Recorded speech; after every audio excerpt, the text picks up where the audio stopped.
മത്സരത്തിന്റെ വിസിൽ മുഴങ്ങി കഴിഞ്ഞിരിക്കുകയാണ്. ഇരുഭാഗവും വളരെ പമ്മി നിൽക്കുകയാണ്.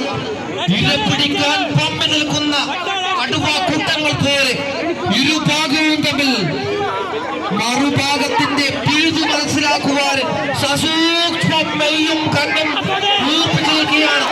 കമ്പയിൽ മത്സരത്തിന്റെ പുതിയ അധ്യായങ്ങൾ സൃഷ്ടിക്കാൻ പോകുന്ന ഈ മത്സരത്തിൽ